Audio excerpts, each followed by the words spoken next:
কোনে কোনে কোনে আজি আপোনালোকে দেখিছে যে আজি আপোনালোকে বাছত যাওঁতেও ভয় খাই থাকে। ভয় খায় নে নাই? ট্ৰেইনত যাওঁতে ভয় লাগে নে নাই? যদি টুপি আৰু লুঙি দেখে, যদি দাড়ি দেখে, তেতিয়াহ'লে যিকোনো মুহূৰ্ততে কিজানি অসমত মাৰ খাবলগীয়া হয় নেকি বুলি টেনশ্যন থাকে নে নাই? থাকে নে নাই? আপোনালোকক বিপদত পেলাইছে নে নাই? অসমত আপোনালোকক বিপদত পেলাইছে নে নাই? কোনে পেলাইছে? কোনে পেলাইছে? কোনে পেলাইছে? কোনে পেলাইছে? হয়নে নহয়? হয়নে নহয়? তাৰ লগত এজিপি আছে নে নাই? বিজেপিৰ লগত এজিপি আছে নে নাই? বিজেপিৰ লগত এজিপি আছে নে নাই? হাতীৰ লগত আছে নে নাই?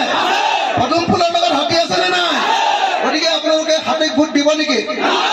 কোনোবাই দিব নেকি? কোনোবাই দিব নেকি? কোনোবাই দিব নেকি? দিব নেকি?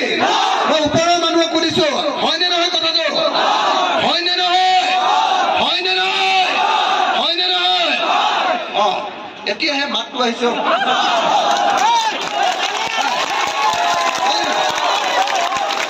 মুখেৰে নেমাতিলে ক'ত জীয়াই থাকিবলৈ পাব? হয়নে নহয়? মুখেৰে নেমাতিলে জীয়াই থাকিবলৈ পাব নেকি? মুখেৰে মাতিব লাগিব। বেয়াটোক বেয়া বুলি আৰু ভালটোক ভাল বুলি ক'বলৈ আমাৰ দম থাকিব লাগিব। আৰু আপোনালোকৰ দম থাকক নাথাকক নাজানো, মোৰ কিন্তু পুৰা দম আছে। মই হিমন্ত বিশ্ব শৰ্মাক যিকোনো মুহূৰ্ততে যিকোনো কথা কৈ দিব পাৰোঁ। আজি কেইদিনমানৰ আগতে হিমন্ত বিশ্ব শৰ্মাই ক'লে বোলে অখিল গগৈয়ে সদায় ৰাতি 11টা বজাৰ পিছত মোলৈ ফোন কৰে। কৈছিলে নে নাই? কৈছিলে নে নাই? কৈছিলে নে নাই? মই হিমন্তক কি ক'লো? মই হিমন্তক কি ক'লো? মই হিমন্ত বিশ্ব শৰ্মা ডাঙৰীয়াক ক'লো, বোলো শৰ্মা ডাঙৰীয়া, যদি মই 11টা বজাৰ পিছত ফোন কৰোঁ তেতিয়াহ'লে আপুনি মোক ফোন কলৰ ৰেকৰ্ডটো দি দিয়ক, ৰাজহুৱা কৰি দিয়ক। মই MLA হিচাপে পদত্যাগ কৰি দিম যদি আপুনি এইটো দিব পাৰে, আৰু যদি দিব নোৱাৰে আপুনি মুখ্যমন্ত্ৰী পদৰ পৰা। ক'লোনে নাই? ক'লোনে নাই? ক'লোনে নাই? অসমৰ মুখ্যমন্ত্ৰী এজনক, তাতো আটাইতকৈ একদম আটাইতকৈ কি আটাইতকৈ শক্তিশালী নহয়, আটাইতকৈ গুণ্ডা, হয়নে নহয়? গুণ্ডা মুখ্যমন্ত্ৰীজনে মোক দম দিব কৈছিলে যে তই সদায় ৰাতি 11টা বজাৰ পাছত ফোন কৰ।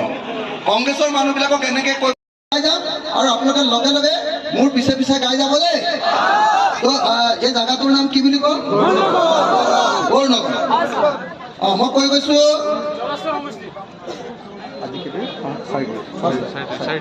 আজি 4 এপ্ৰিল তাৰিখে জলেশ্বৰ সমষ্টিৰ বৰনগৰত অনুষ্ঠিত হোৱা বিশাল গণসমাৱেশত উপস্থিত থকা ৰাইজে সংকল্প গ্ৰহণ কৰোঁ যে